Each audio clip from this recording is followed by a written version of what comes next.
Special forces are military units that have been trained to carry out special, often secretive, and sometimes dangerous operations. Depending on the country, these missions can include everything from covert ops to counterterrorism. So who are the best of the best? From the Huntsman Corps to the British SAS, here are 5 of them. Number 5. Huntsman Corps, Danish Special Forces. The Huntsman Corps, also known as the Jaeger Corps, is a Royal Danish Army Special Forces unit from Aalborg Air Base. If you want to be one of the best, then this Special Forces unit is the one you'd want to be part of. It was first formed in 1785 as the Hunter Corps of Zealand, but underwent several name changes over the years. It became the Huntsman Corps in 1961 and has trained over 350 soldiers between 1961 and 2009. Even though it has been around for hundreds of years, it wasn't until 1995 that elite-trained soldiers were deployed on their first mission.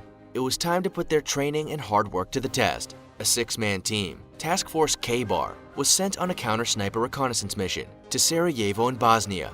For their efforts as part of a joint special forces group in Afghanistan, the Huntsman Corps received the Presidential Unit Citation in 2004. If you think you've clocked up enough hours on your gaming console to fancy yourself a Special Forces expert, then think again. You would be amazed at what it takes to actually become involved in an elite Special Forces team, such as the Huntsman Corps. You must be both physically and mentally fit. The first stage covers 5 days of learning what you must get better at, such as swimming and orienteering. You then move on to training and evaluation, followed by an 8-week patrol course. If you manage to excel in this grueling training course, you then move on to the aspirant course, which is all about learning and pushing your physical limitations. Those who master the aspirant course will then complete 2 weeks of parachuting and 2 weeks of combat swimming. Today, the Huntsman Corps consists of 150 soldiers with experience in parachuting, infiltration, sabotage, counterterrorism, surveillance, demolitions, and more. They model much of their programs on those of the British SAS and often train with both them and US Navy SEALs. Number 4. Indian Marcos. While you may not have heard of the Indian Marcos, that doesn't mean they're a Special Forces unit you'd want to underestimate. The Indian Marcos, also known as Marine Commandos or Marcos, is a special operations unit that works as part of a Tri-Series Armed Forces Special Operations Division. Marcos has been around since the late 1980s and can undertake all manner of missions, be it on the sea, on the land, or in the sky. However, they specialize in maritime operations. Marcos has around 2,000 personnel, but accurate numbers are classified information. What you can know, however, is that training is so strict that pre-training applicant selection excludes up to 80% of applications and selected personnel within 3 days. Anyone considered for the Marcos has to come from the Indian Navy and must be in their early 20s. The 2-year recruitment process incorporates airborne operations, counterterrorism, anti-piracy, anti-hijacking, combat diving, unconventional warfare training, and more. The first step to joining the Indian Marcos is 3 days of physical fitness testing and an aptitude test. After 80% of applications are screened out, the remaining 20% will go through what's referred to as Hell's Week, which is not dissimilar to what the US Navy SEALs do for their recruits. From sleep deprivation to physical exercise, Marcos leaves no stone unturned in ensuring they choose the best people for the job. Only around 2% of applicants will make it past this point. The entire training process can take around 3 years, with everything from weaponry to warfare, intelligence, anti-terrorism, commando skills, and skydiving covered in the program. The dropout rate is around 90%, and those who make it through to becoming part of this elite Special Forces unit will well and truly deserve to be there. After all, who would go through all that and not be capable of protecting their country? In 2017, they rescued an Indian bulk carrier ship from pirates in the Gulf of Aden. Marcos has also been known to fight alongside the Indian Army, such as during the 1999 Kargil War. Number 3.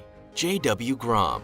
J.W. Grom, which is named in honor of the Home Army and Silent Unseen from World War II, is a premier Special Forces unit from Poland. Such is their accuracy, precision, and skill set that soldiers within J.W. Grom are often referred to as the surgeons.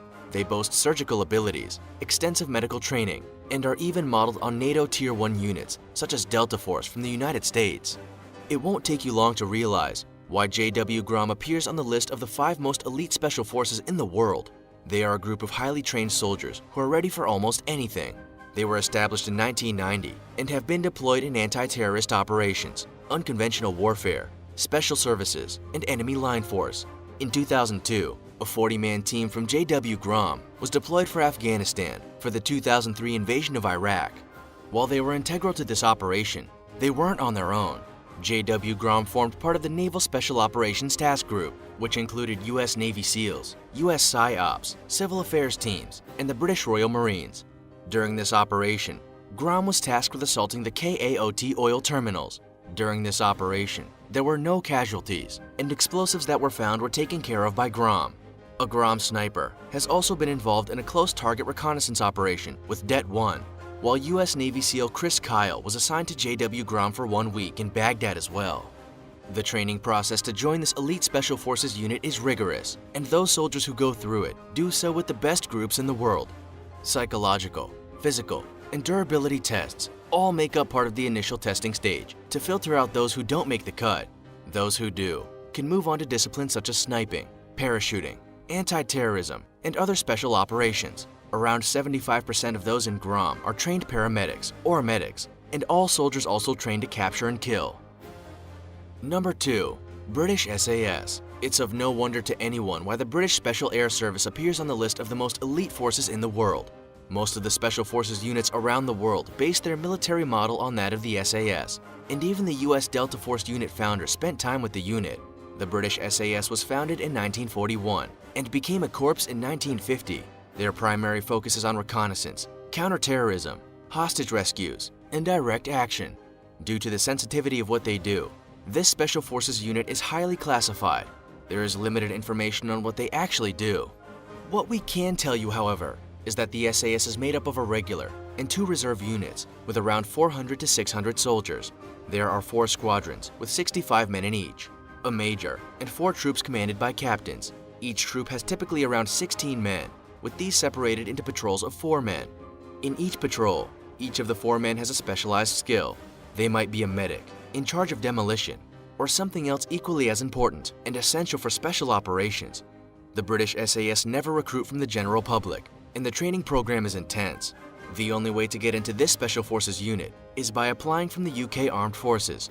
Most candidates often have an airborne or commando background. During the twice-yearly selections, 200 candidates undergo a fitness test, with cross-country running against the clock, a 40-mile march, a 20-hour scale, and ascending of the tallest peak in South Wales, Pen y Fan. Candidates must also take part in combat survival exercises, battle plans, foreign weapons, a 4-mile run in 30 minutes, a 2-mile swim in under 90 minutes, and jungle phases in one of 3 areas. Finally, they must undertake a week-long escape and evasion exercise.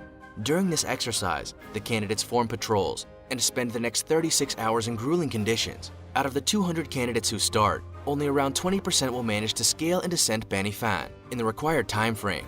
After the escape and evasion exercise, about 30 men will remain. Those who make it through will be able to transfer to an operational squadron. For as long as the British SAS has been in existence, only men have been able to join. However, 2018 marked a recruitment policy change, and the first woman, a mother, applied for the 6-month selection course in May 2019. While she remains anonymous, she is thought to be experienced in covert operations in Afghanistan and had worked alongside the SAS before. The British SAS is a highly elite special force that has gained respect and honor around the world. Due to not only their engagement, they have been awarded several battle honors dating back to 1944. Number 1.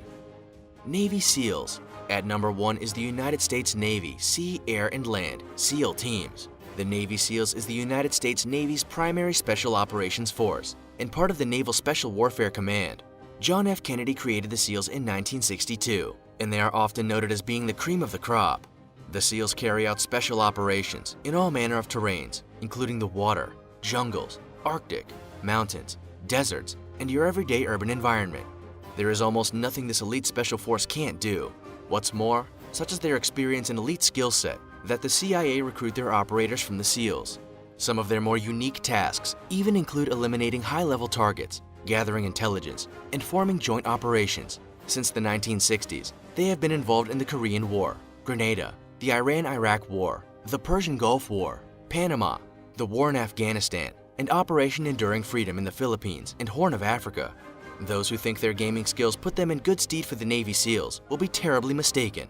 Before SEAL training can commence, a candidate must pass medical and physical screening, which can be quite challenging in itself. It includes things like swimming 500 yards in 12.5 minutes, 50 sit-ups in 2 minutes, and a 1.5-mile run in 10.5 minutes. Those who pass these tests can begin the rigorous Navy SEALs training regime. The attrition rate sits at approximately 80%, and formal training can take around 12 months, with warfare prep, parachuting, and more.